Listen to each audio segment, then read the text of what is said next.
Three men close to a midlife crisis, 3 microphones, 1 Zoom call, all lead to this. 3 men and a microphone on the As Yet Unnamed podcast.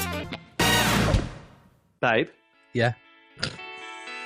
For the people who are watching, Damien's actually passed the audition to be in East 15. Cross between Justin Bieber and E17. A very old Justin Bieber. We always have a takeaway every weekend. What do you normally have?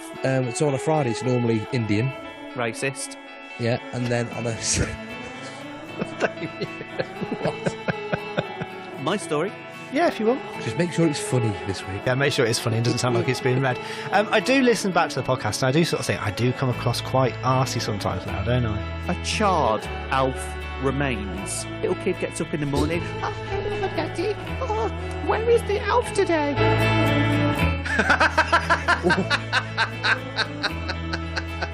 Oh, that is a brilliant, brilliant sense of humour.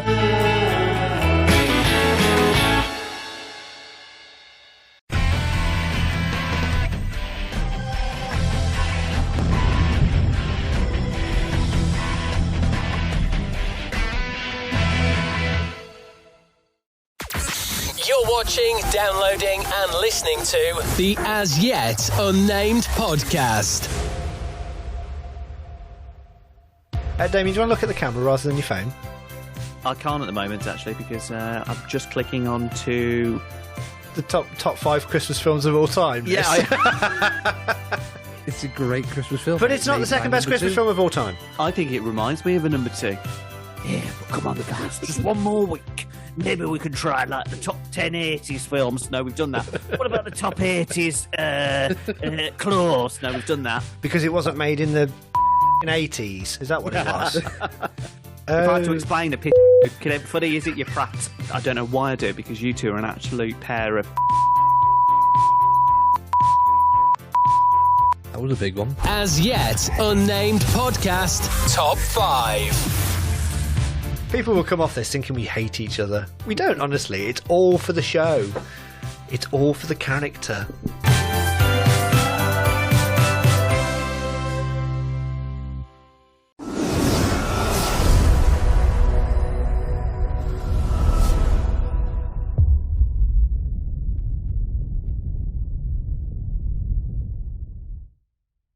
I'm looking I'm slightly forward. nervous, Tina. Yes. I feel like maybe I need to hold your hand throughout this. Oh, I do. It's very cold. It does need holding, yes. Okay. That's not my hand. Let go. Now, okay. Now, grab your pens. I only get a little bit of a dribble when I'm with him. Right, here we go. Movie round. Movie round. Question number 1. It's what's inside my box that counts. Right, then here we go. So reassuring. I feel safe in your hands. Do you? Oh, come here. Come and sit on my lap. We'll talk about the first thing that comes up. Right.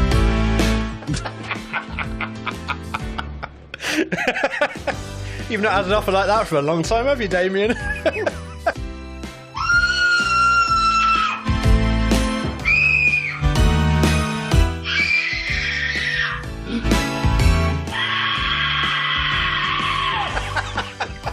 We could never swear being with you. Oh, bless you. I'll make you swear, don't you? Hans Groppelaar. No, that was... You're thinking of Bruce Grobbler the dog. No. Arthur the Lover. It's Hans Groppelaar. Where do we get him from? Gruber. That's it, yes. Bloody Grobbelaar. I'll Grobbelaar your head. And there comes Grobbelaar dribbling from the goal mouth. Right then. And then...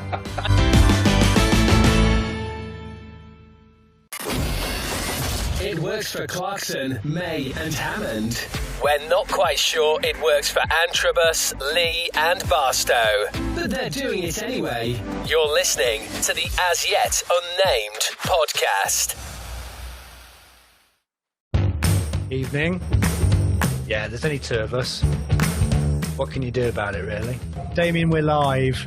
Do not swear. We're on now. Okay. We're live, Damien. Don't swear.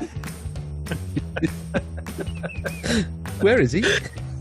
Why am I in an office? I say, where are you? What are you doing? Oh, dear. And also, you're at an odd angle. What? You're half a screen. Why are you half a screen? I'm having computer issues. I won't lie to you guys. Hello, Damien. Oh, we can't hear you or see you, Damien. It's going great. Right. I saw you for about 2 seconds then. Right.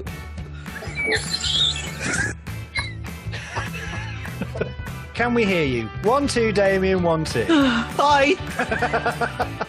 There's nothing worse than some Peter's talking to people on there, especially stupid people who don't know how to use IT. You're right there, Damien.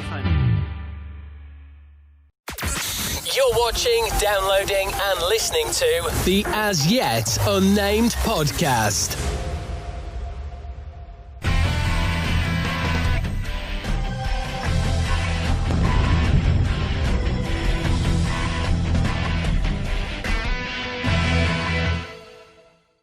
Do you know what? Seriously, Oh dear. Come on. the 15-minute free view on Shut up. No? No. Okay, now let's go to an item, and then you just saw a willy. It was just a willy. Queer as Folk. Released 21 years ago in 1999. Groundbreaking gay drama from the brilliant hand of Russell T Davies.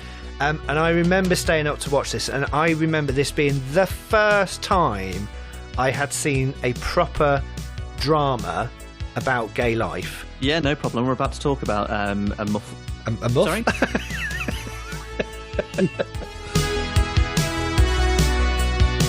Hey, go on then. For you? It's Marmite, you idiots. Did your wife just walk past as you said that then? She did, yeah. And she actually looked at me. She looked at me, and she was like... It works for Clarkson, May, and Hammond. We're not quite sure it works for Antrobus, Lee, and Barstow, but they're doing it anyway. You're listening to the As Yet Unnamed.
Three men close to a midlife crisis, 3 microphones, 1 Zoom call, all lead to this. 3 men and a microphone on the As Yet Unnamed podcast.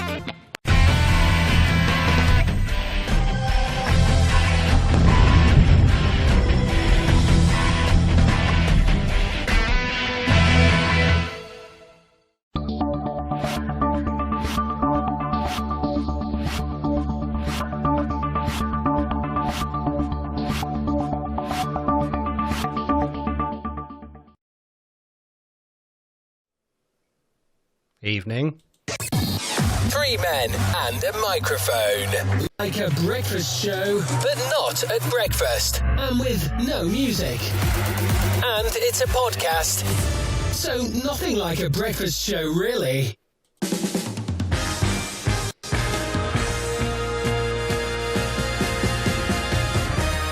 Hello. Welcome along to the 3 men and a microphone from the As Yet Unnamed podcast, live on a Wednesday evening. Hope you are doing well. Thank you to everyone that is tuning in at the moment. Much appreciated. I'm sure it's not for me, Damien and Darren. It is probably for our special guest down in the corner there, which I will introduce very shortly.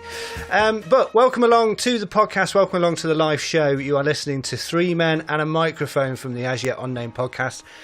If you want to follow our podcast, then please do. Just search the As Yet Unnamed podcast on your podcast feed and you will find us on there. I am joined today by Darren. Hello, Darren. Hello, good evening. How are you? You all right? Yes, good, thank you. And Mr. Damien Lee, hello. Good evening, welcome, hello.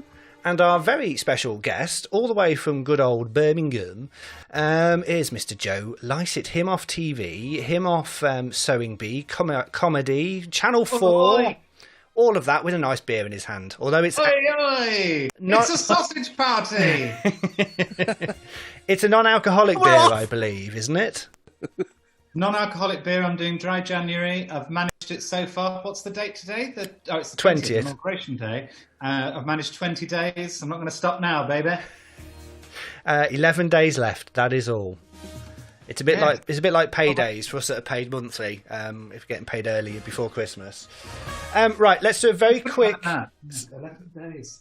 That's the lot. Feels like a long time. 11 days. Maybe I'll have a proper beer afterwards. Well, I just move slightly, Joe. Your drinks cabinet is not there. Have you removed that? You have. No, I moved it over here because there it is. It's still there. Look at that. Got one of those VR headsets, and this is my play space now. So I've cleared that space, and that's where I do my lightsaber.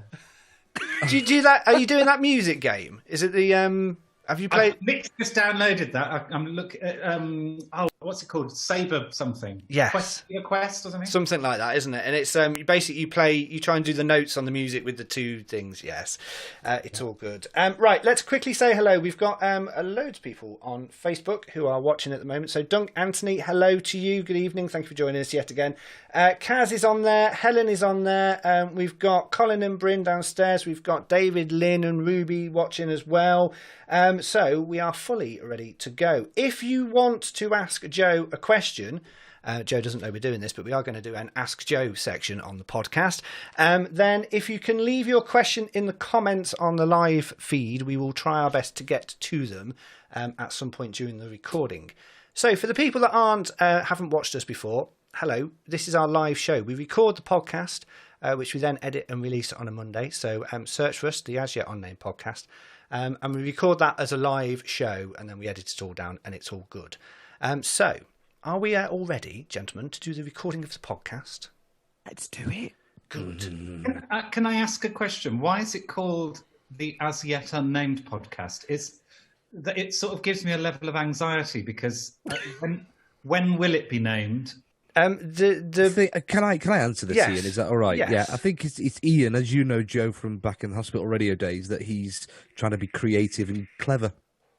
Right. Well, when we started, when I interviewed Joe as the first one that I did back in June, when we did that interview, or May time, whenever it was last year, I literally couldn't think of a name for the podcast, and then I just thought the As Yet Unnamed podcast. But we do call ourselves 3 Men and a Microphone.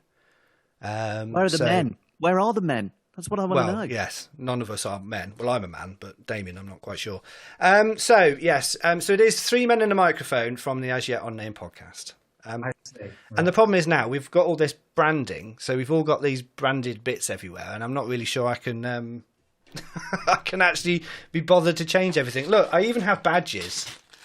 I've even got badges printed with it on. So we've got branded mugs, haven't we? Well, yeah, two of us have. Two of us have got branded. I've got a feeling that Joe hates the name. Are we at that stage? It's cowardice, is what it is. Name a podcast or don't. But actually, I think what I quite like is if you read it down, the capital letters down the side, it's Tay-up. And that's quite nice, isn't it? It's like quite a cheerful northern sort of like, Tay-up. Tay-up. Tay-up, duck. Yeah, we say that up in Northern Stoke, yeah. There you go. So yeah, it's I think we may change eventually to 3 Men in a Microphone, and then I'm going to try and do a brand of podcasts under the As Yet Unnamed Podcast, you see. So that's What a start to the show. World domination. We get Joe Lycett on at the very start of the show. Why is the show called that? It confuses me. He hates it. He hates it. Welcome to the show. I don't hate it. I'm just I'm confused, or I was confused by it, and now I've had my question answered, and I'm ready to move on. We're doing it. You're a better clever person than we are, because me and Damien are still confused. Anyway, What's the show called again? Later. Three Men and Microphone. Right, let's get on with the recording then. This is 3 Men and a Microphone, and we are going to be recording. Well, we're recording anyway, but you know what I mean.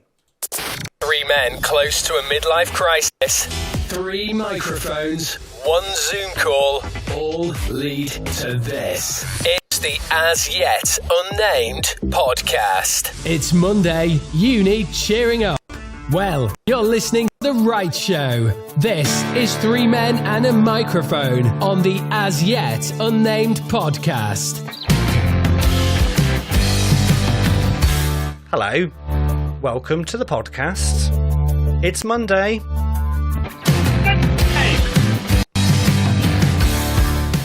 That voice you may have heard is our special guest. Welcome along. Thank you so much for downloading this episode of the podcast. My name is Ian Barstow, joined as ever by Mr. Damien Lee. Hello, Damien. Really strange there. I swear I just heard a bit of a celebrity in my ear. I don't know what it was, but I heard something. It's Wednesday. Oh!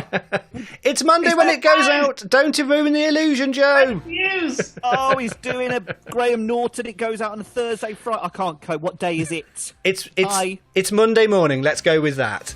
Morning. Hello, Darren. Hello, a little bit giddy because we've got a mega star of comedy with us today, but more on that later. Don't stroke his ego too much. He'll never get out of his room. Yes, our special guest today, joining us for the podcast, is old friend, old former colleague on X radio station, Mr. Joe Lycett, him off TV, Sewing Bee, Channel 4 programmes, comedy stand-up, BBC Radio 2. I am not jealous whatsoever for you doing drive time, whatever. No. And I should be there, not you. And also lots of other stuff as well. Hello, Joe. How are you? I mean, there's a lot to take in there, Ian. I'm going to go with fine. Well, I was as baffled as you are about the Radio 2 thing, and I think some of the listeners, based on the tweets, were as well. We will come on to that, because I want to ask you about what it's like to do a Radio 2 show during the show. So, coming up today, we are going to be doing our normal thing. So we've got On the Box, we've got Damien's Bits, and we've also got the Retro Hall of Fame, which Joe is picking, as long as he's got one. Yes, definitely got one. Good. So we will be having the Retro Hall of Fame, which is basically where we decide, as he frantically looks for something to do. Yes. Remember, you wrote that in the email, and I was like, I must remember how retro are we talking? Anything from sort of, I don't know, that's older than 10 years. So, 5 years, 10 years, or something like that. Oh, no, I did think of one, and you'll like it, actually. Okay. To give you a clue, last week's Retro Hall of Fame was... You don't remember, do you, Damien? No, it was Shell Suits. Yeah, It was Shell Suits. It was mine, and it was Shell Suits, yeah. Yeah. Joe's not to know Shell Suits anyway, so... That gives you the kind of vibe where we're going with it. So Shell Suits screwed up in the corner. You used to get them out and put your bit of Lynx deodorant on to make them smell nice. It doesn't have to be fashion or anything, it can be any sort of culture. Anything, as long as it's not music, because I can't play music on podcasts because of copyright and all that sort of stuff. So if this is your first time of listening to us, then welcome along. You can follow us on Facebook, just search the As Yet Unnamed Podcast, and you can also find us on Twitter, or you can email the show, asyetunnamedpodcast@gmail.com. As we record this, it goes out on a Monday, we record on a Wednesday. Today is Inauguration Day, so thank the Lord the tanned buffoon has disappeared out of politics from America. Well, for a bit. And we have a brand new president of the world, basically. Also brand new president of America, Mr. Joe Biden. It's a shame, that is. It's a shame, Ian, that is. It's going to get a bit boring, I think. Well, yes, I think a lot of people are worried. I thought that. I was watching it today and I was like, oh, this is shit, man. Oh, sorry, elsewhere. This is rubbish. You can throw the odd one in. We can throw the odd one in. Joe, where was your cue, Joe? Where was your cue? That's for my beat. Yeah. Sorry, I feel like Joan Rivers on Loose Women. It's sort of, obviously it's better, but it's also dull, isn't it? It's going to be a point where we're going to be wondering, oh, there's no tweets to lambast. There's no funny things to take the mickey out of him of. It's going to be very straight and down and narrow. So, yeah, it could be interesting, but it's good. I'm glad the stupid man has gone after what happened over the last week as well. So, yeah, that's some good news that we have a brand new president who hopefully will take America in a better direction. And he's quite a young guy as well. So, you know. Oh, yeah. He's only 76, is he, I think?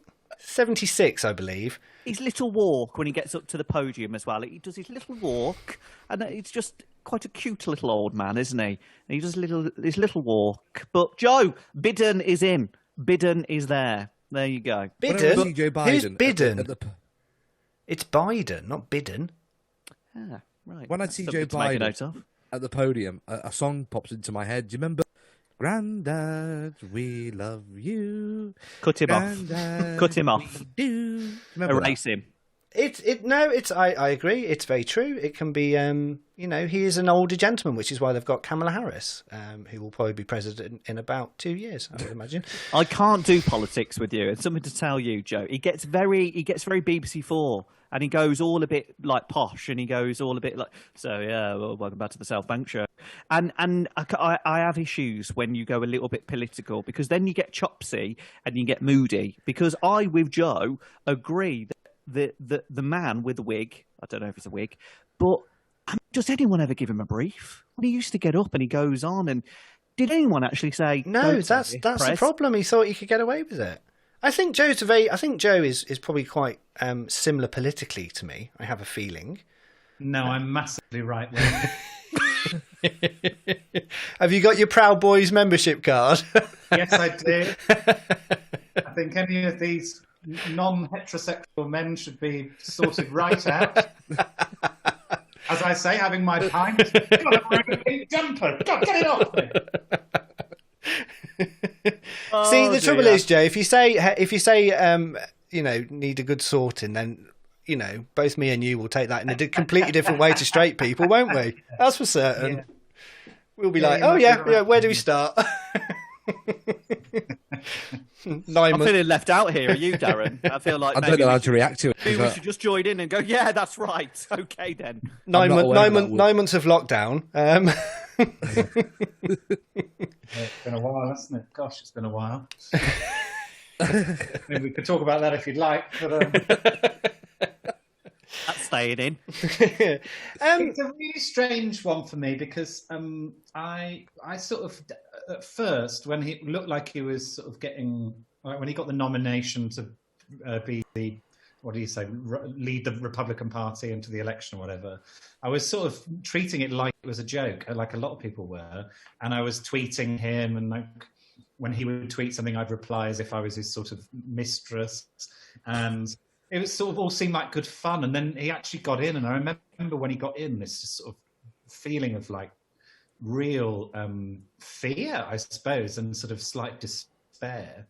And what I'm heartened by is that he hasn't done as much damage as I thought he would, but it's sort of revealed to me how bad it is in America. There's a friend of mine who's an American sort of history lecturer. She writes about culture in America and literature particularly, and she says that he's the vomit of a sickness. The sickness is still very much there. You've cleaned up the vomit, but there's still the country is still deeply unwell. And so I think it's a tricky old thing that he's gone into, old Biden.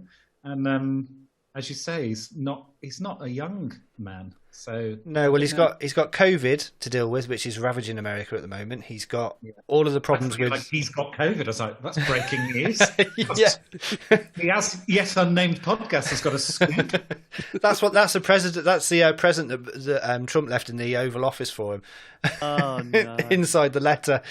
Yeah, but it would never happen, would it? Right? I mean, he's never been in. He was never kind of in politics. He was on a show. I mean, is Piers Morgan going to end up Prime Minister here? Oh, good God. You know, it seems to be that, you know, but a lot of people are saying that he's saying what everyone wants to say. I know you hate him, Ian, but some mornings I do go, oh, you got a point there, Piers. I love Piers Morgan. He should be Prime Minister. Go, Piers Morgan. Now, on my screen, I've got me and Joe on the right-hand side and Damien and Darren on the left. I think we need to swap it round slightly. So we're on the left and they're on the right. There we go. No one got that joke. The Piers Morgan thing is, like, I sort of have a bit of a policy of not really doing anything about him because I sort of don't. I think, I mean, who cares if I write anything or not about him? It doesn't affect him in any way. But I think he's somebody who very much thrives on the oxygen of publicity, like Trump does. Having said that, I have kind of. I quite liked him years ago because I read a book of his about. I've always sort of quite admired the artistry of the way he's gone about his sort of slight lunacy, I suppose. But I've warmed to him over this, particularly, you know, you want someone like that going up against the government currently, because the BBC is sort of slightly failing there, I think. They're great presenters on BBC Breakfast, but they're not like mateless people who really go for the jugular. They're a bit more kind of friendly, homely family, and it's quite nice to see Piers Morgan go, sorry, you what? Like, just properly kind of hold them up against the wall, and because they need it. This current government are so inept. I loved that. Was it yesterday or the other day when it said on the news that Navalny in Russia had been arrested? Yes. And Dominic Raab had said that he should be released immediately. And I was just imagining Putin going, oh, what, Dominic Raab said he must be released? Like, hang on a second. I was going to go straight for putting this guy in jail, but Dominic Raab, change everything. Well, I don't know whether you saw the footage of him, because Putin always goes about these really weird pictures and videos and stuff like that. There was one where he was really kind of like manly, was on a horse with denim jeans on and boots and just no top, and he was like, look at me and my strength of 10 bears. And then there was another one recently, I think it's like minus 45 or something like that in Russia, whatever it is, and he's there dipping in a bit of a bar thing outside, having a dip, doing a little bit of the cross. And I mean, you know, Ian, as a gay man, does Putin take your fancy? No. Right, good. And the fact that you can be arrested Ian is the ambassador for all gays. I am the barometer of the gay world. If it doesn't pass me, then no one in the gay world will want it or like it. I've got very low standards, so. Oh, dearie me. Right. So, Joe, have you recorded a new series of Sewing Bee that was on it? Because you had the celebrity ones on over Christmas, didn't you? Yeah. So, we recorded a new one around that time. The specials sort of were within it. And, I don't know. They'll be editing it now. I've not done any voiceover on it. So that sort of is a general sign that it's a way off yet. But if it's anything like, I think it started in April last year. So I think it'll be a similar time this year. Did you have to do the COVID bubble? Were you all in your, a bit like they did on Bake Off, where they all stayed in the same hotel for a month or whatever? No, so it was slightly different because with Bake Off, they were in a lockdown scenario, I think. So they were, they basically were all living together, and we had the same cameramen on this show because it's the same production company. And the cameraman said they had the best time of their lives because they do 2 days of filming, then 2 days off, and on those 2 days off, they just put on so much booze, so many parties and whatever. So they just had a great time. No, what we were in was a close contact cohort. So basically, me, Patrick, Esme, and the sewers all were tested 3 days and essentially quarantined. So we just went from filming back home and weren't allowed out. We weren't allowed down the pub or whatever, and everything was open, which was so annoying because it was, it would have been really nice to go for a few drinks and a meal. And then so we were tested before we shot, basically, so we all knew, and nobody got it, and we filmed the whole thing, and it was all very safe. So the team around were all wearing masks and socially distanced, but we were because we were quarantining and being tested, we could go up to each other and touch the fabrics. You're going to get complaints. You're going to get people saying, "Why are you not social distancing from this person? Why are you not doing that?" Yeah. There's no way of getting around it, really. You get complaints about it. Literally, if I went on telly and said, "I don't think we should kill children," someone would go, "Well, actually," just like there will always be, particularly on BBC One, there'll be some lunatic who will complain about whatever. So I've learnt to really not care about the opinions of anyone that I don't trust, really. But aren't they letting the guard down a bit, BBC? Because I mean, if we looked sort of 10 years ago, they'd never have had Drag Race on BBC. And yes, it's on BBC Three. But I mean, that's pretty. I love a bit of Drag Race, but I wouldn't have said that would have been on BBC. But I get what you're saying. But so there's been none of this perspex screen stuff, because say EastEnders, if they're at the bar and they're having a chat at the bar, there's like this perspex plastic thing between them. And obviously, Joe, I don't know on Sewing Bee whether you have kissing scenes on that. I guess not, but they always get rejected by the producers. I don't know why. Because for kissing scenes in soaps now, they're actually bringing in the actor's partner or well, I hope it's partner and not, well, the adult dress or anything like that. But they're actually putting them in wigs. So Max Branning recently had a bit of a snog with old Linda Carter, and the husband had to come in and get a ginger wig on. There you go. Who knew? Wow. A ginger wig. Someone being Max Branning. Who knew? And he's a sex symbol. Who knew that? So, Joe, are you doing Strictly this year? I thought they were pretending on EastEnders. Forgive me, I haven't watched EastEnders for many years. I thought they were pretending that they're now in the pandemic, so everyone was social distance, and we're talking about being in a pandemic in the show. Or is the EastEnders world not aligned with the real world? Well, they kind of do, but it's 6 weeks behind. So obviously the lockdown we're in now, so it makes you really moody because you kind of watch it and they're all going into the Queen Vic going, "Oh, that's great, tomato juice, please, thanks." Or they go into the cafe and just have a nice sarnie and you're like, "What's going on?" So you've got to get about that. So they're obviously in an alternate. It's very kind of Marvel. They're obviously in an alternate universe. Right. Yeah. It's quite an exciting time to be a scriptwriter on EastEnders, I imagine, and trying to very work much so. out how to real life you want it to be. I mean, it's as exciting as it gets on EastEnders, I suppose. Don't be like that, Joe. Come on, we can't slate the EastEnders. In Reddit, it's just not a lot we watch. Yeah. Well, it is basically like Reddit, to be fair. I think a lot of the writers come from Reddit. Can you elaborate on why? Well, what's the saying? You can take the woman out of Reddit, but you can't take Reddit out of the woman. I think that's the saying. Good to see you. We'll be back after this. I think that's about right. Let's move on. Right, clink up. Joe, are you doing Strictly this year? No. Oh, have you been approached yet? Yeah. Now you twitched there. Now, you know Elvis Presley used to have that like the little. I think you can't say. You can't say yet. Definitely had a quiver lip. There was a quiver lip there.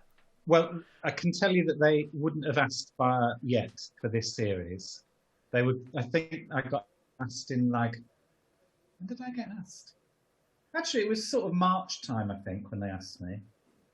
Because I suppose it starts in September, doesn't it? Yes. Would you want to do it? No. Really? You should do it. Oh, You should- I think you'd be good on it. Yeah, well, Bill Bailey won. You'd win, Joe. Hands down. Yeah, I know. Was that a link there? Was that a link? Bill Bailey won, so you must win, Joe. Comedians, Yeah. it's comedians. Me and Bill are very similar in every way. What about the fact that I'm assuming you can't dance? Anyway, I'll shut up. Thanks for coming on, though, Joe. It's really been nice that you've, No, I have a bit of a policy with the things that I do, which is they have to be comedic enough. And the thing with something like Strictly is it's such a kind of huge program that if you get involved in it and sign up to the whole series, whatever, you're sort of at the mercy of what that program decides to do with you. And because there's so much press attention and all of that, it's kind of risky because you just don't really know what all you need to do is make sort of one wrong comment or, accidentally swear on BBC One or whatever it is. And then suddenly you're kind of... Julian Clary. Well, exactly. And I'm a stand-up. That's my job essentially. And so I kind of make decisions based on can I be funny enough on it. And I think with Strictly, it's about dancing and it's not about comedy. And so I could try and put a bit of the comedy into the dancing, but actually, if I wanted to learn to dance, I'll just go and learn somewhere else. And it just I'm not about raising. I'm more about making stuff I want to make, really. And I think to do Strictly, I can see why Bill did it because I think Bill's quite similar. I don't think he's wants to be famous particularly. I think he just thought, oh, that would be fun and that'd be interesting. But I don't think I find it. I think I find it really stressful and I wouldn't like the attention. But you could be partnered up with Gorka. Say again. You could be partnered up with Gorka. That would change things. It would be like, yeah, where do I sign? I'll do it for free. I'll do it for free if I can be with Gorka. It's fine. Yeah. But Sorry, go on. I was just thinking being partnered with pretty much anyone on that show would be hard going for my libido based on the fact that I haven't been touched by anyone for over a year now. You heard it here first. Lycett hasn't been touched. It would be like, right, can we not film the first day? Because I'm, I don't want any embarrassing clips. Probably with Anne Widdecombe and she'd have trouble. Bringing it back down to earth for a second, Joe. Aren't all these you know because you're being a TV personality nowadays, who doesn't speak to millions like me being on local radio anymore? Oh, get him! Whatever. So basically, aren't all when these... you look at you in the street, I'd spit on the ground. Aren't all of these reality TV shows a bit popularity contests instead of skill contests? Yeah, a little bit, yeah. And people know that that's what they're there for, isn't it? But that's sort of the point is that I never sort of, I don't know whether, I never really got into stand-up for fame particularly. I just wanted to be funny and for people to kind of go, oh, he's fun. But I don't think fame was ever really the thing that I wanted. And a lot of those shows, I'm a celeb, all of those things are just about kind of maintaining a celebrity status. And it's one of the things that I've liked about lockdown is I've not seen anyone. So I've kind of forgotten at times that I'm a bit famous. And then when I go for a walk and someone stops in the park or whatever, I go, oh yeah, I'm famous. Like it's sort of, you just sort of forget. And I've quite liked that. And so, yeah, anything that sort of ups the fame amount for the wrong reasons is pointless. Like if like Hugo Boss stuff that got into the press loads, and that was a good reason to raise a profile because it was for the right purpose. But just because I want to learn how to waltz doesn't feel like a good enough reason for me. And you've got Tess Daly, and I'm sorry, I can't cope. I'll throw the remote at the telly with that woman. Oh. So, I can't, what? Sorry, you can't comment, Joe, but she's so insincere. If someone's awful on it, if someone is awful, amazing, you did brilliant. Oh, brilliant. And, I can't. She's one of them where I'm angry watching it and I have to kind of go away. Brucey, God rest his soul, We loved a bit of Brucey, but Tess, just have a bit of banter, Tess. Let your guard down. Just have a bit of banter. What do you feel about Claudia? Sorry? What do you feel about Claudia? I love that fringe. Love it. I Always love the Claudia. fringe. I think she's But I think hilarious. she's I great. fancy a rotten. And on the... All right, Darren. Man, fancy man. Such a man. Oh, he hasn't been touched either. I think she was brilliant. Remember the film programme that Barry Norman used to do years ago? Well, she did it as well. And she was so good on that. So, yeah, Claudia, get her down there and get shoved, what's her name, Daly, up with the contestants. Aita. I think your level of anger towards Tess Daly is unhealthy. Sorry. And perhaps, there's something else going on there. Can I talk to you about it later? Someone's just put on Facebook Live, she's dead behind the eyes. That's a bit harsh. Wow. I mean, I'd like to just sort of, what's the word? I get she's maybe not the most engaging, charismatic person in the world, but she's done all right, hasn't she? She's done all right, bless her. Yeah, she's doing something right. She's done it. Yeah, but I mean, dead behind the eyes. Come on, seriously, block that person, psycho, troll, get him off. Go That's on. you. I imagine that's you on another account. You can't see my hands. Joe's going to distance himself from this conversation for the sake of his BBC career, I think. Should we move on? Yes, sir. Sorry. Now, twice a week. Aren't you the lucky ones? You're watching, downloading, and listening to the As Yet Unnamed Podcast. To answer your question, Damien, yes, the YouTube is working. I had a really moody someone was like, well, you've sent me a link, but it's not working. I was like, oh, no, it's fine. It is on there. There we go. Right, okay, we're going to drop on the box, by the way, just to let you know. Just for the fact that we're cautious of our timings. Yep. As a production note. Thank you to everyone that's watching on Facebook Live and YouTube and Twitch as well. We have Joe Lycett on. This is Three Men and a Microphone from the As Yet Unnamed podcast. And if you want to follow us on the podcast feed, then all you have to do is search the As Yet Unnamed podcast. We're on Apple, Apple, Google, Amazon, Podbean, TuneIn, and all of the others. Just search for us and you'll find us. Joe, that looked like it hurt you then when we were saying Podbean and all things like that. Yeah, I don't know. You were either squinting or trying to drop one out. I couldn't really see what you were doing there. All of the above. Brilliant. Both is ruined.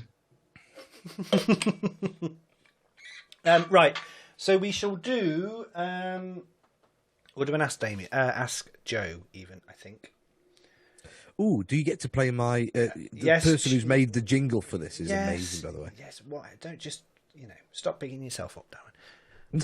Just because you're a radio presenter. Right. Clean edit.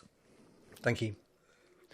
Welcome back to Three Men and a Microphone, As Yet Unnamed podcast. On our live feed, which you can listen to and watch every Wednesday on Facebook and YouTube, we've asked people to put questions forward to Ask Joe. So I've got a few. I believe Damien and Darren have got a few as well. So we've spent a lot of money on this for you, Joe. We've spent a lot of money on getting a really, really, really, really good jingle produced. So yeah, have a listen. Oh. No, that's definitely not the one. Try that again. Gosh, I believe I've got to do this.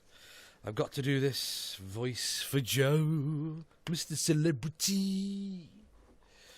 Clear my throat. Here we go. Ask Joe. Ask Joe.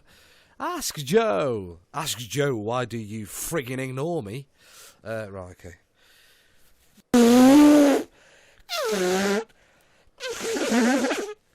Oh, dear.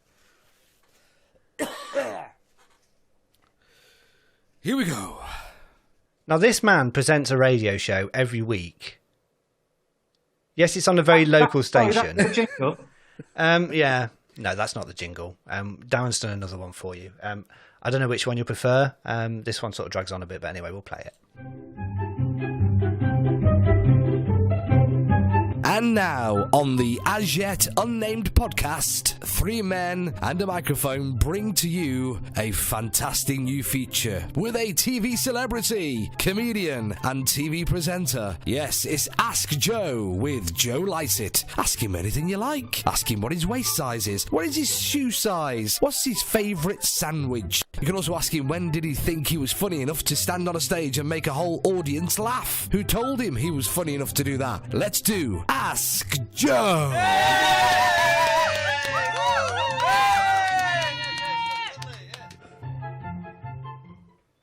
I'm going to apologise for that. The answers to your question.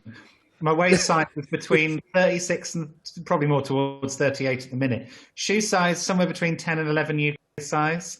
I've forgotten the other ones. Sandwich. Sandwich, what's your favourite butty? Halloumi.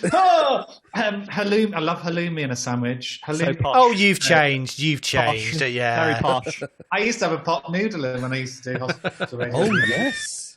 Hot noodle sandwich. Woo! Yeah. Oh, yes. No butter, Yes. though. Just the bread. Just No, put the butter in it because the butter melts. Oh. there's a thought. What was the other ones? Something about me being funny. Yeah, who told you were the funniest person to go on stage and do all of that? Who told you? I you should think do it? I think it was you, Daz. You kept saying. I think it was. So funny, and you should go out there and do some stand-up. And I was like, no, Daz, I'm not good enough. And you went, Joe. You took me under your arm and you said, get out there, kid. Taught you everything you know, didn't I, Joe? Yeah. And I was like, Get out there, kid. Brilliant. yeah, you're my boy. Get out there. And I said, I'm frightened, Daz. And you said, shut up, boy. What, there was violence involved? There was violence. He hit me. Oh, dear. What I love actually with this section, so for those people obviously that listen on the old podcast, we're recording this live as well. So we're in our little studio type kitchen, and we've got Joe. I mean, is that your living room? Is that your playroom? Is that what room is that? I'm intrigued. My living room. Oh, we have a little look. So that's Okay. a little candle on the go. Oh, That's I like where that. That's where I watch myself on the telly. Lovely. Yeah. Okay. And then this is my sort of art making area and currently VR area. That's where I make my little VR games, make them, play them.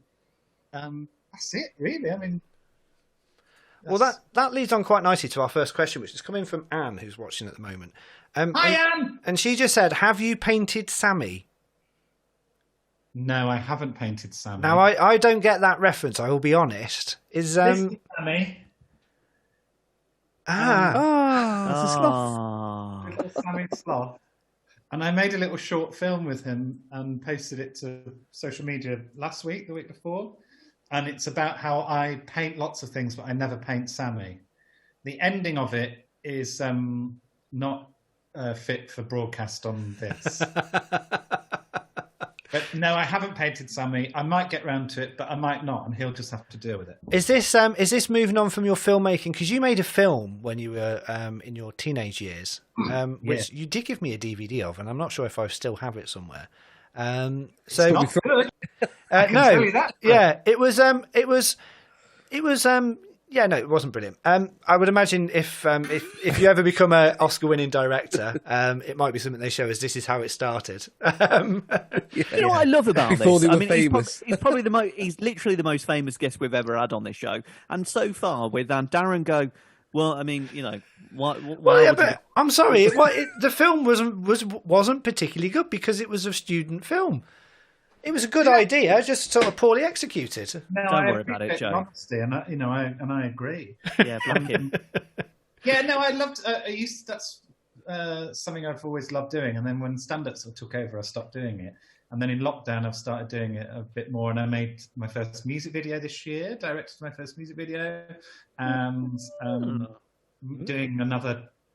Well, at least one. There might be another two. And then making some little short films as well. So always silly comedy things. I'm not going to make a.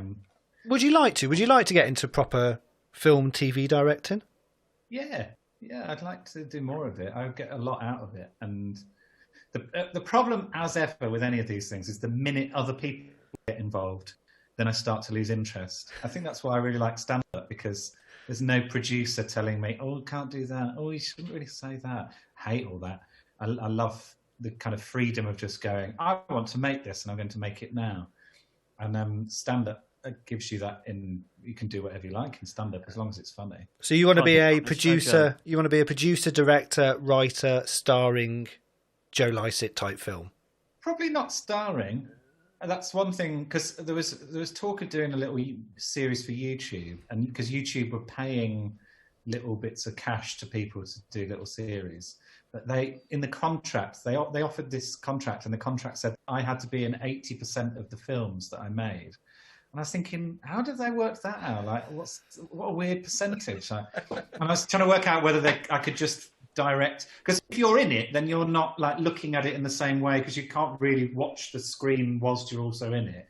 And I wanted to direct other people, really.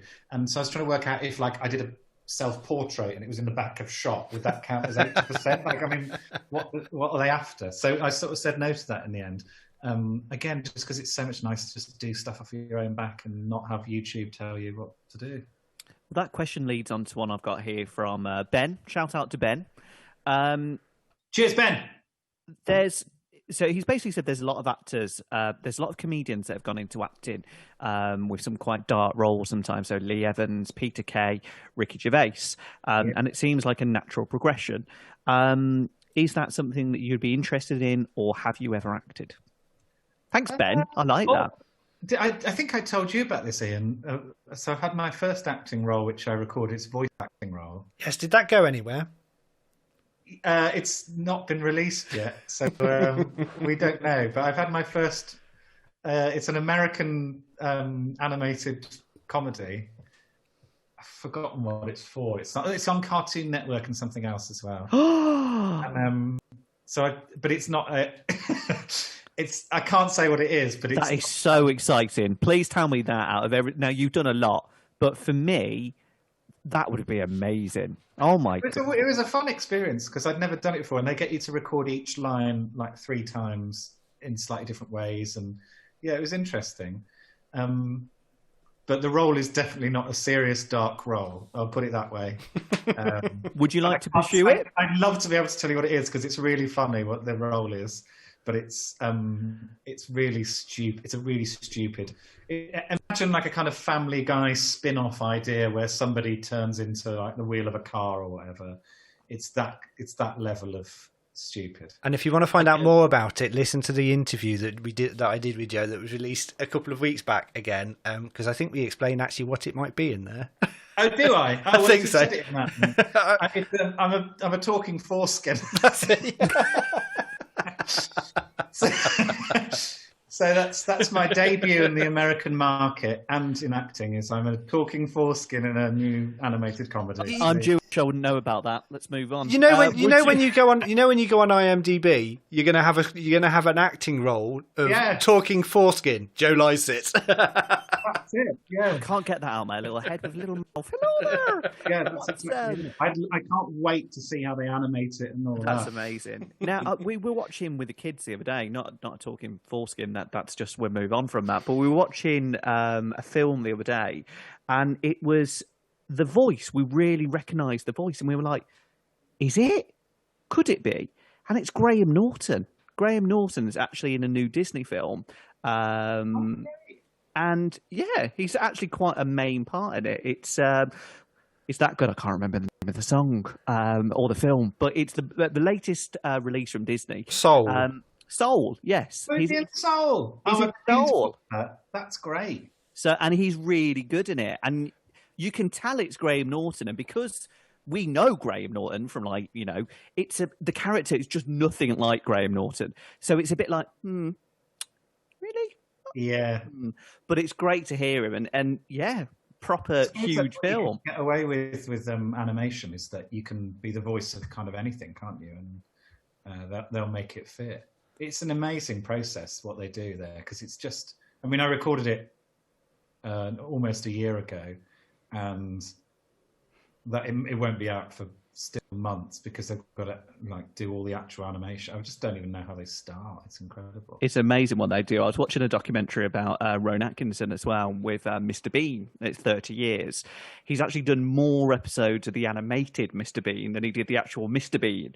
And so he has more fun doing that one. So it does seem that, I mean, again, watching the behind the scenes of like Toy Story and stuff like that, it's amazing how it all comes together. But interesting question. Thank you, Ben. Darren, have you got any questions for Ask Joe?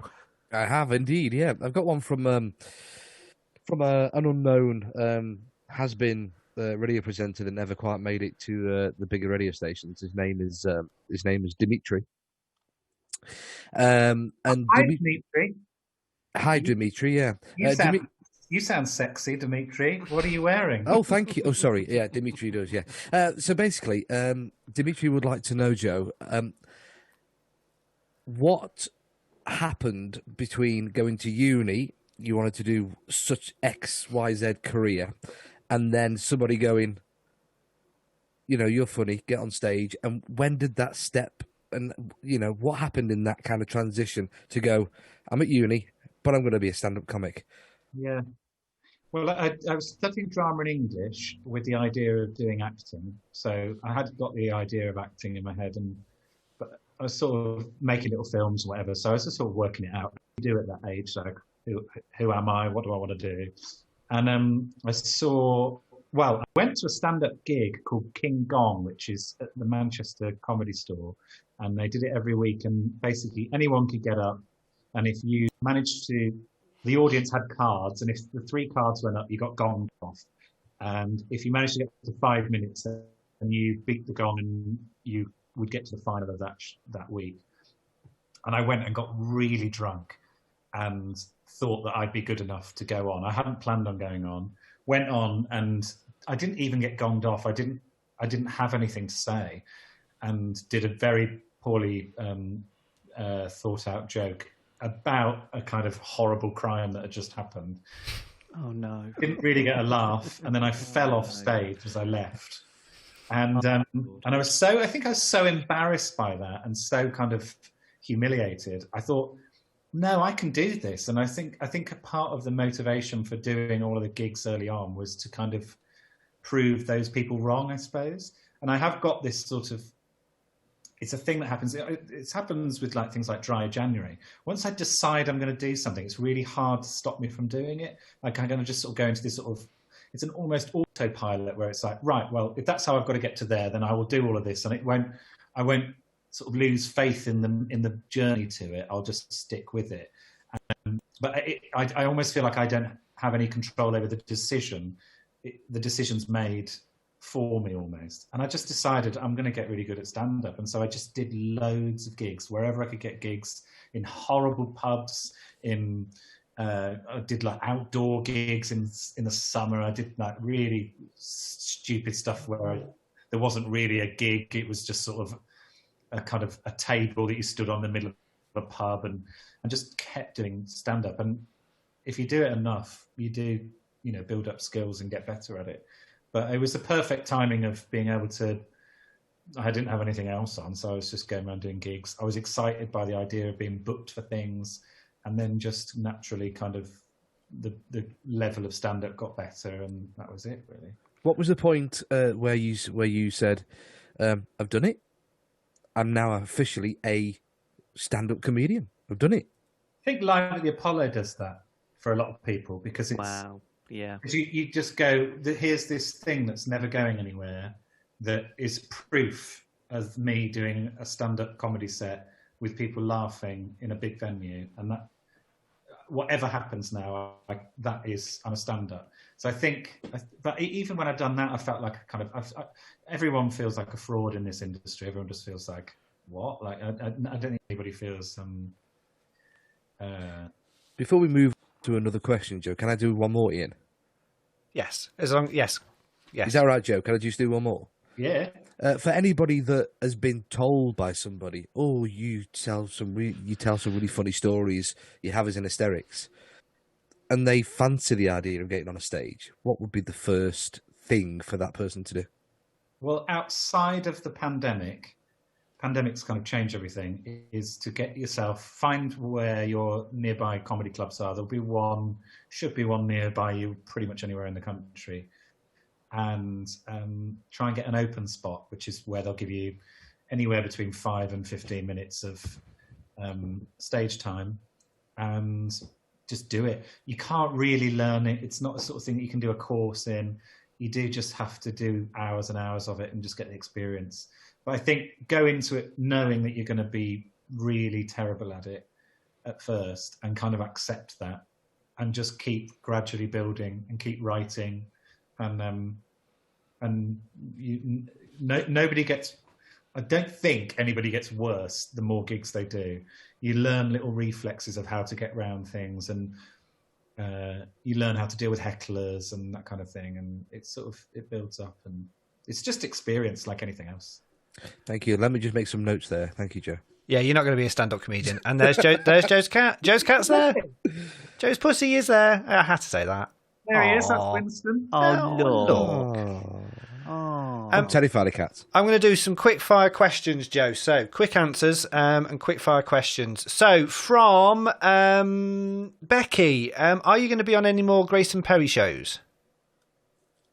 I don't know. I know that he's doing another series, but I don't think they've started booking it yet. I'd love to do it, but it's one of my favourite things I've ever done. But I don't know. Okay, from Kieran, you were on Quiz, the biggest quiz ever, the Channel 4 quiz show that was on recently. Big Fat Quiz. Big Fat Quiz. Kieran wants to know, Mia Jarman, is she as attractive in real life as she is on TV? Maya Jama is as attractive in real life as she is on TV. Stop it, Damien. So, from Samantha, are you going to be writing a book? I'd like to at some point, but I'm not in any big rush. If you do an autobiography, I expect to look in the index at the back, in the glossary at the back, and see my name in there. Just saying. Yeah. From my lawyers. From Becky, are you going to be challenging any more parking fines, accommodation companies, etc.? I should hope so. What on earth is he doing? Winston's attacking the computer. Yes, I hope so. It's one of my favourite things to do is to waste the time of people in bureaucracy. So yes, I'll be doing more of that. Okay. The book one was from Samantha, sorry, who was listening from Pennsylvania in America. Hello to you. Also, I've got from someone who says, Joe, when did you graduate from University of Manchester, and what subject did you do? I have worked there for 20 plus years, and I may have gowned you up. Also, did you ever go to the Bop at Jabez? Yes, I went to the Bop at Jabez Clegg. That's it. What is Jabez Clegg?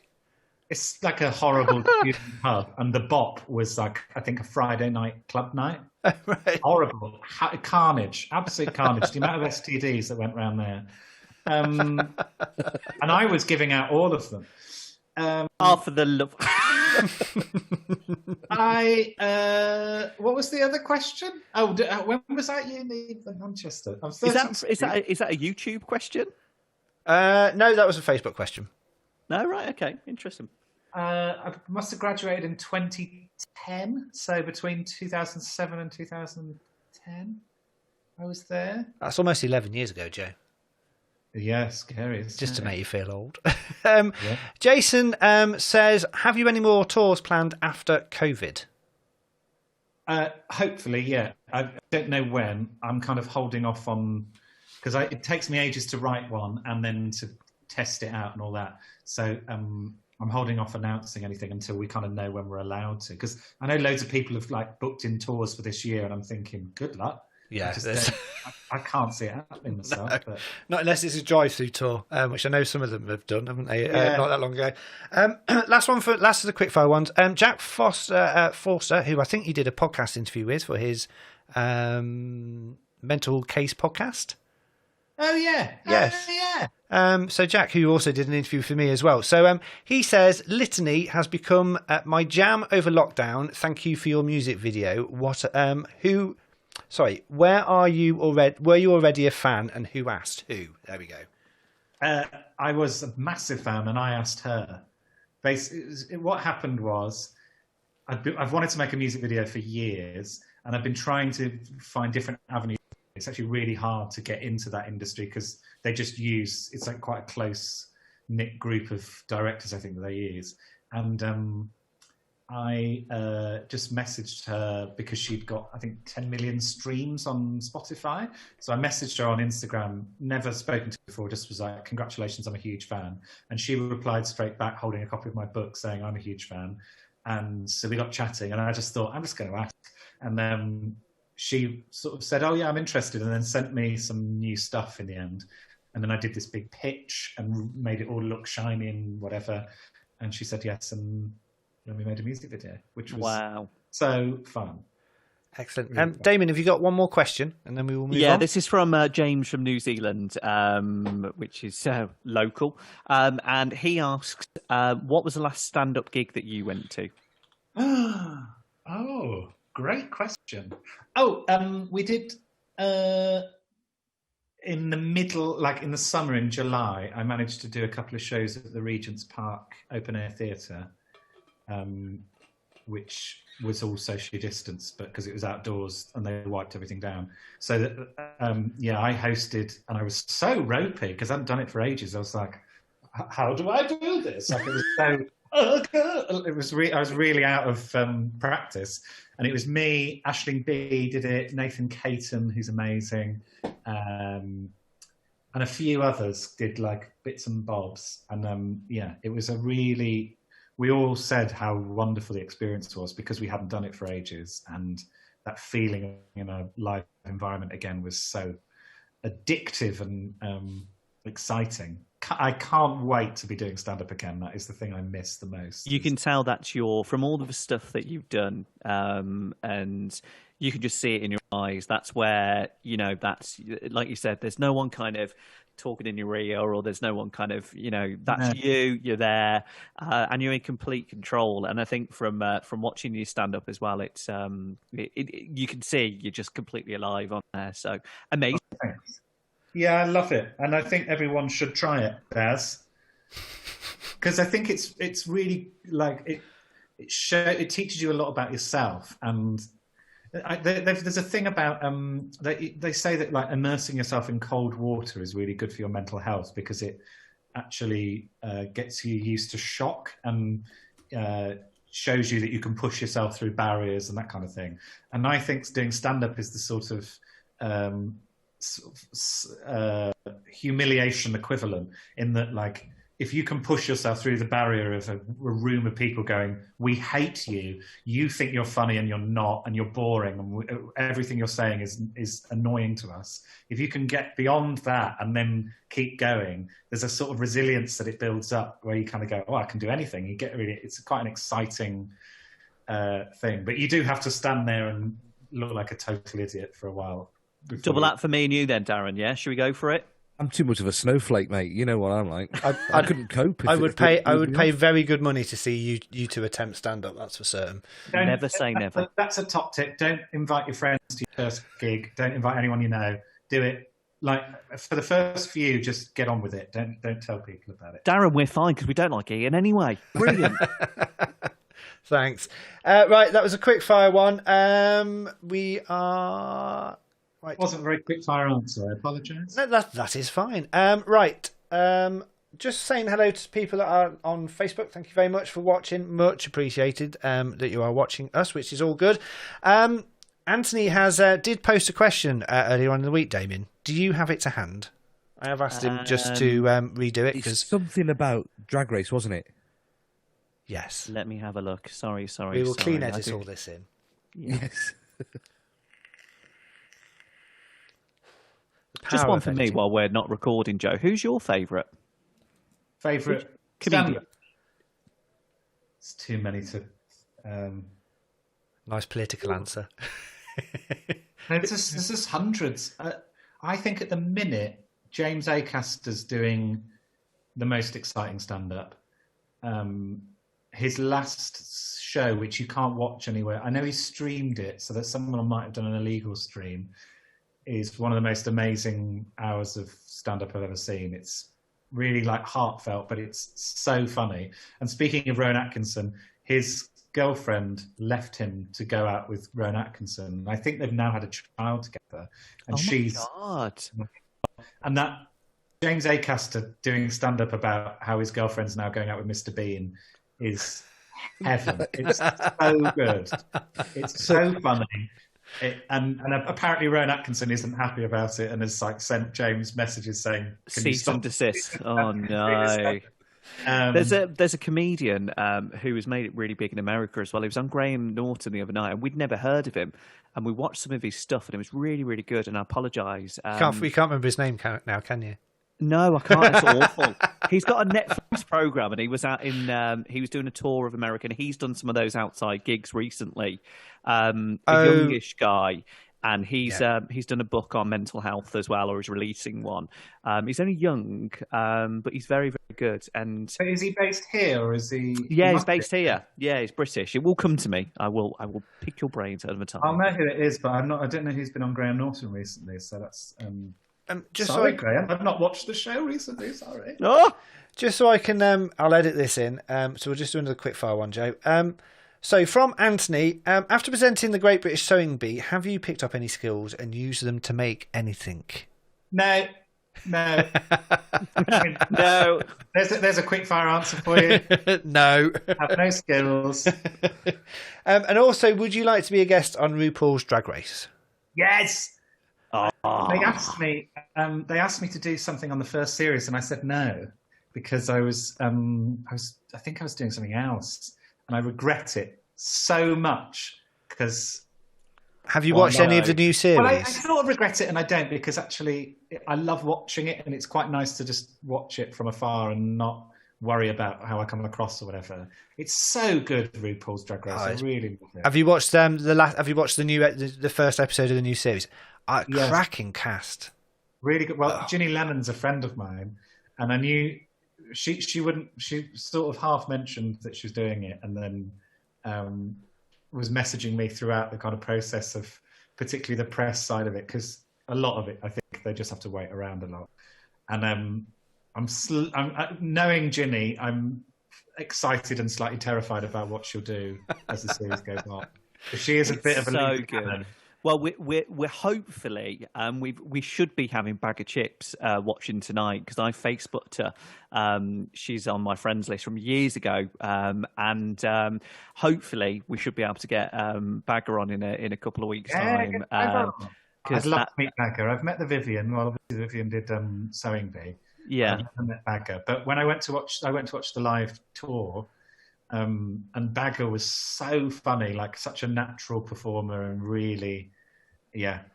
Even the message I had back off her was like Bab and Bay. Just really, you could just a lovely person. But that program for me, it's just great. And I was reading up earlier on the number of versions they've done. They've done an Asian one as well, and like Spanish one, and also it's all good. He was RuPaul the judge on all of them, because I know that.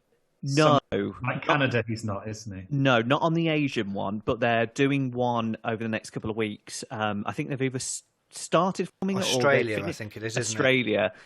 So Australia and Britain for the drag scene. Wow, that'll be awesome, absolutely awesome. Blue Hydrangea was always one of my favourites, but just throwing it out there. Oh yes, Blue was great. Joe, did you ever do looking on Graham Norton's?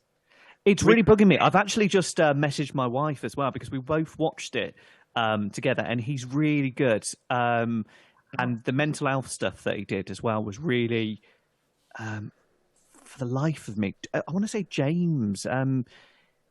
He was on last week. He was on Graham Norton last week. Damien, help that's watching YouTube or Facebook. Say again. Sorry, Damien. Say again. No, just if any on Facebook or on YouTube now. The guest who was on Graham Norton last week, comedian, has a Netflix program, huge in America, been doing a world tour, very funny. Do you mean Daniel Sloss? No. Yes, Sloss. He's not American, but he's been in America a lot. Scottish. So he's Scottish. He is. Oh, yes. yes, I know Daniel Sloss. He's a a dear friend. Very Really, funny boy. really, really good. And I hadn't What's heard of it. fascinating about Daniel Sloss is lots of people have heard of him, but over here in Scotland, they all know who Daniel Sloss is, but people don't in England. And he's so good. And I hadn't at all. We were watching it and we were like, this guy is massive in America and stuff. And who is he? And we went to watch his stuff. and all of these shows, and just for some reason he's not. I think it was only a matter of time because he's so good. So funny. Go and check him out. Let's try and get him on. Damien, are you happy to drop your bits? Well, I mean, it's not every day you get our Joe, is it? So I'll drop bits for Joe. Okay, right, fine. I'm just conscious of timings. There goes the script then. That's gone. Well, See you later. save it for next week. It's fine. Save it when we're back to normal. Right, thank you very much to everyone that is watching on Facebook and YouTube. Much appreciated. We are going to be doing our Retro Hall of Fame right about now.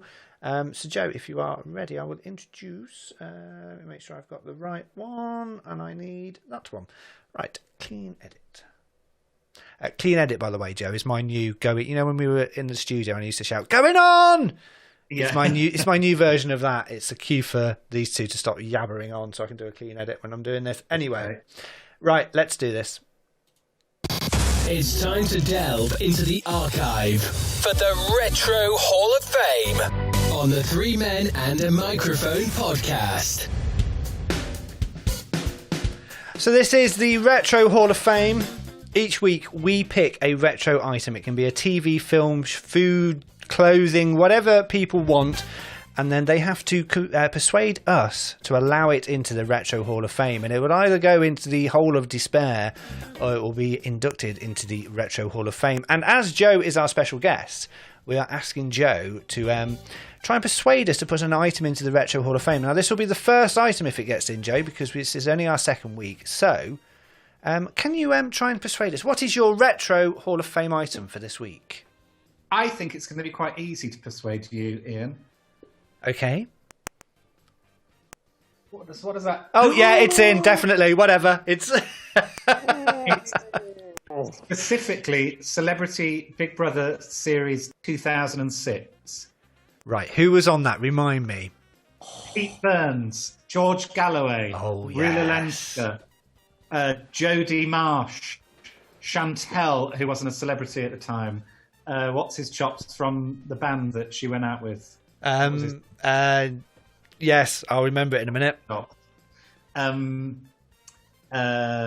Michael Barrymore was in there. Yes. Wasn't. Jimmy Savile went in for 2 days. No.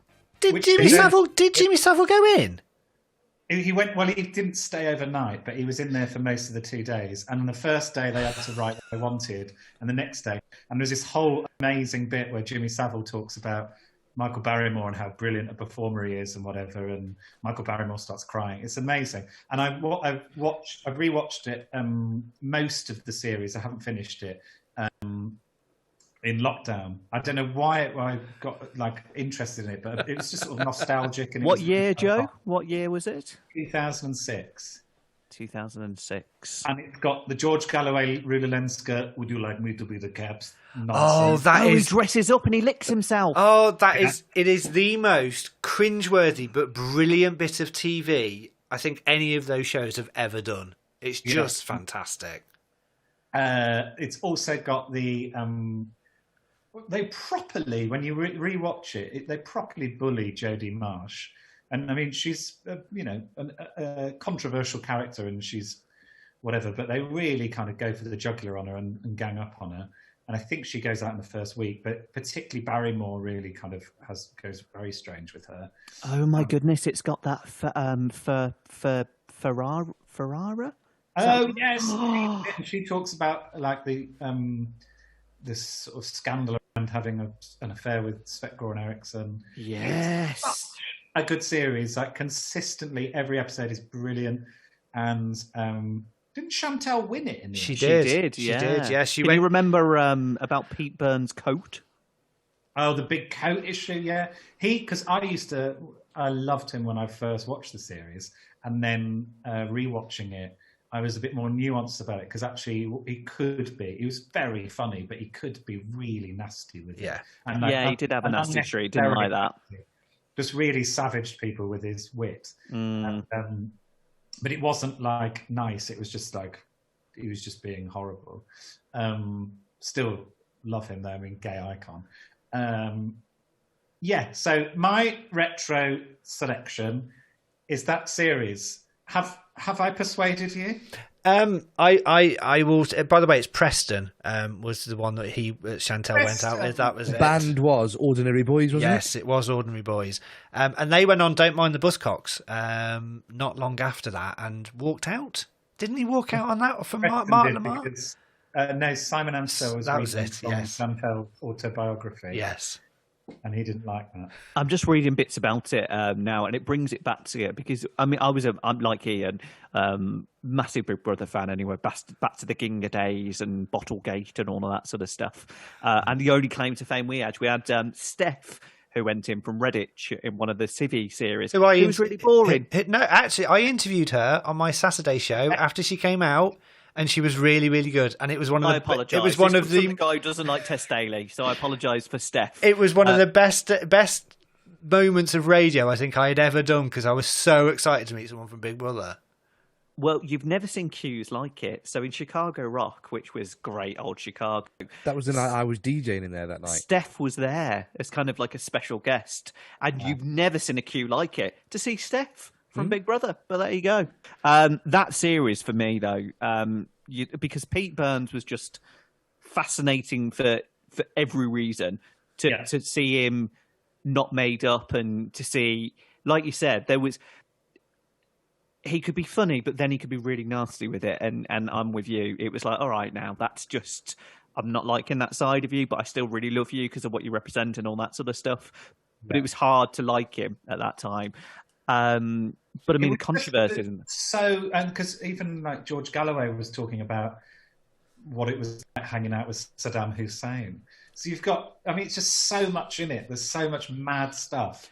Do you know, you put those people together? George Galloway, I don't agree with practically anything anything on his politics wise, but I always imagine he would be one of the most fascinating and interesting people to talk to. Yeah. At a dinner party. Yeah, about all of the stuff that he's done, all of the people he's met, because he is so eloquent at talking about stuff, which is why I think he probably found it very hard in the Big Brother house, because a lot of them aren't.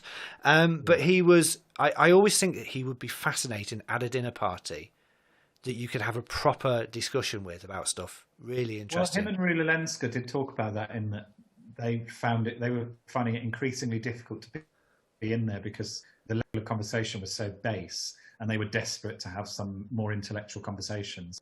So they sort of took themselves off to have their intellectual debates. When actually their intellectual debates were just them bitching in a slightly more verbose way about everyone else. So they weren't really talking about global politics or whatever. They were, but then based on the edit, I'm sure they did, but producers didn't put it in because. But then he pretended to lick milk out of her hand, which is just. Exactly. Oh no! They showed him on E4 not long ago. They did a special best of episodes, and they showed full episodes. And they showed that again, and even now it's like, oh no, I can't watch. But I'm watching it in my hands because it's so fascinating. You know, on a Friday night, you used to get home, get all excited about the launch night. And I remember just getting a pizza, get the garlic bread in, and how judgy were we when we watched it. You'd sort of go in, and within a couple of seconds, you'd be like, I hate them, don't like them, or I love them. And, then by a couple of weeks' time, you're like, I always said I'd like that person. Well, you didn't. You hated them. When it was good, it was great. But it did go It'll be back. I didn't realise Chantel was actually a member of a girl band. No, she wasn't. She was. She called wasn't. Candy Floss. No, she wasn't. That was She wasn't. That was a whole idea. Candy Floss. No. Big Brother will be back at some point. Sorry, I can't work out if you're joking or not. Or have you just Googled it and... How very dare you, Joe Lycett? Why would you assume that I'm looking at Wikipedia? It's on a Wikipedia. She had to pretend she was in Candy Floss because she was a muggle, so... She was a muggle? A muggle. Brilliant.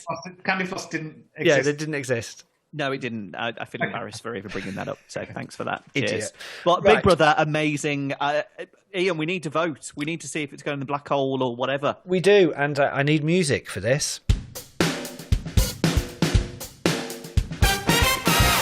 So, the Retro Hall of Fame entry for this week from Mr. Joe Lycett is Big Brother, Celebrity Big Brother 2007. Looking on Facebook Live chat, the overall consensus on there is that it does enter the Retro Hall of Fame. From me, it gets a massive yes, it is entering the Retro Hall of Fame. Darren? For me, it's a no. Why? Would you like me to? Yes, I would like you to explain. Yes. I remember watching the first series of Big Brother with the builder Craig that was on it, right? The very first series. And I found myself watching a load of people who I didn't know snore a lot at night. And I didn't get the programme, right? And then this Big Brother series became a massive juggernaut on TV. And from then on, I don't understand. But I do understand reality TV, but I don't understand the concept of people in a house. I get the celebrity one because I like the celebrity aspect. But just putting people in a house... No, it's just the people in a house that cut off from the world that just interact with each other. That is the beauty. Also, the other thing that I just want to add in very quickly, why I'm saying no to it, is because if you haven't got the time to commit to the series, there's no point in watching it, because I never had the time to just sit there and go, I'm going to watch that, because you gotta invest in it a lot, haven't you? All right, Mr. Popular, 20 million friends. Look at you, out and about. Obviously, me, Joe, and Ian, we're just losers. Thanks. I'm just saying. You know, I'm such a loser that I rewatched it later. Where did you find it, by the way? Where can I watch it? All on YouTube. Oh, is it full episodes? Wow, All that's episodes, amazing. a whole lot. Oh, good. Right, we'll have to have a look at that. Damien, what is your vote, please? I think I know. I've got to say, because from the very early days where I remember the old dial system on your internet, and I used to go livid about going live. You could go in and see the very original Big Brother house. But specifically, I think Joey's on about that series. Am I right to go into the... Yeah. It just had everything. I mean, if you were to get a cast in a movie, it's got everything. I mean, that from the opening night to the series in it, absolutely amazing. And of course, the real girl band Candy Floss, which I can't believe I actually just read and really believed, because I generally said that, like, she was in a girl band called Candy Floss, like cocky, like I knew. But yeah, for me, that is going Climb, Play, Shiny, and it goes into the Retro Hall of Fame. Right, so we are all in agreement, apart from Darren, who is incorrect, that Celebrity Big Brother 2017 does enter the Retro... 2006 does enter the Retro Hall of Fame. First one, baby!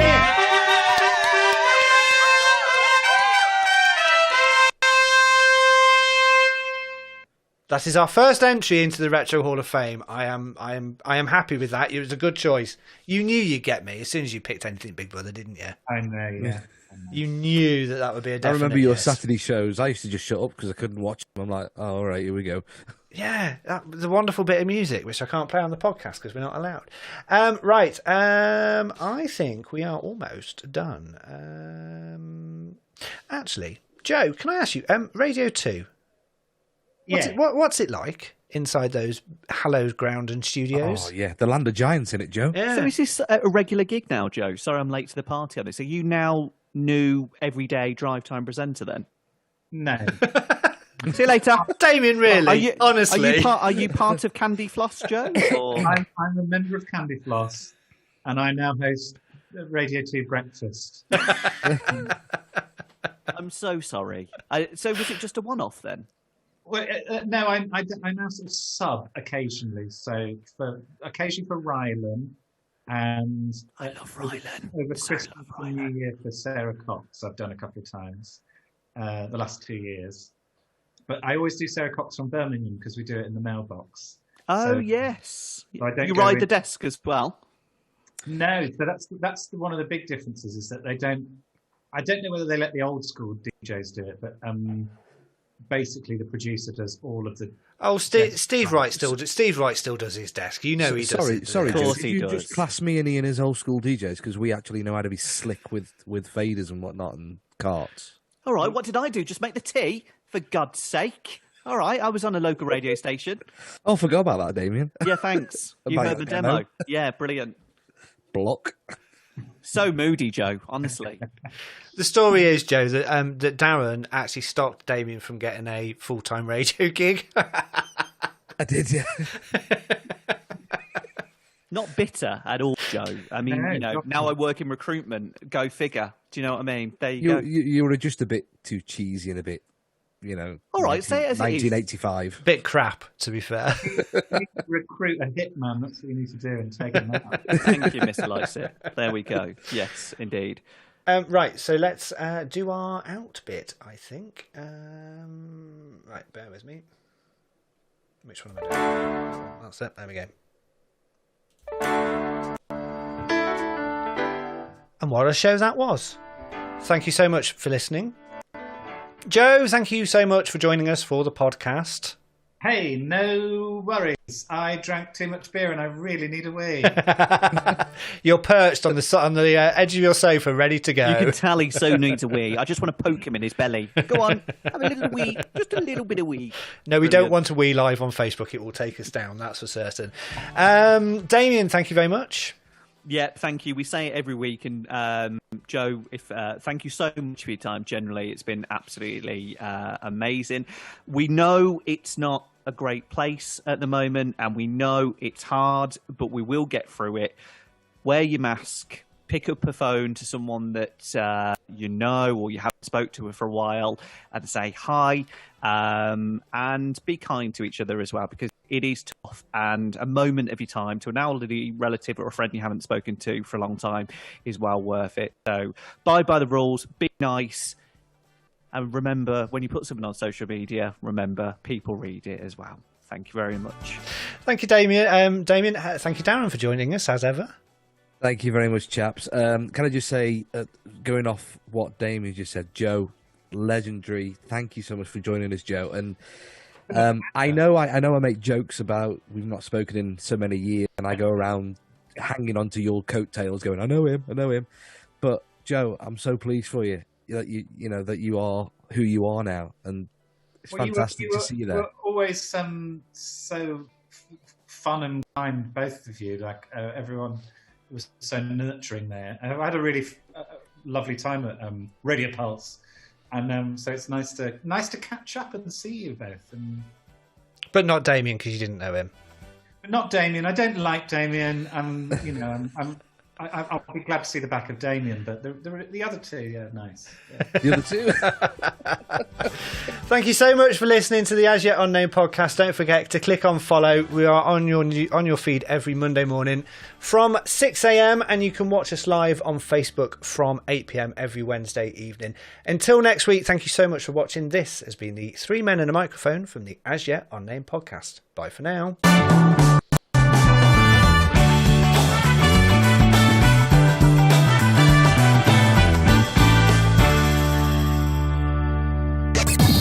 Three men and a microphone. Like a breakfast show, But not at breakfast. and with no music. And it's a podcast. So nothing like a breakfast show, really. I was trying to do a podcast. Was that a podcast? It was like you were dialing a With our phone. podcast. Right, thank you so much to everyone that's watched on Facebook and also on YouTube as well. Much appreciated. We do this every Wednesday evening from 8 p.m. Don't forget to click on to have a follow of us on YouTube and on Facebook and also on the podcast. Just search the As Yet Unnamed podcast. Joe is about ready to wet himself, so I think we're going to end the live show in a moment, very quickly. So thank Go you. and have a wee, Joe. Go and have a wee. No, I like to hold it in. It's good practice. Excited. It's good practice. It's a good exercise to do to extend. So thank you so much for watching. We are back again next Wednesday from 8 p.m. Until then, look after yourselves, and we will see you all very, very soon. Thank you very much, Joe. Goodbye, and goodbye to everyone on Facebook and YouTube. I'm going for a wee. Bye.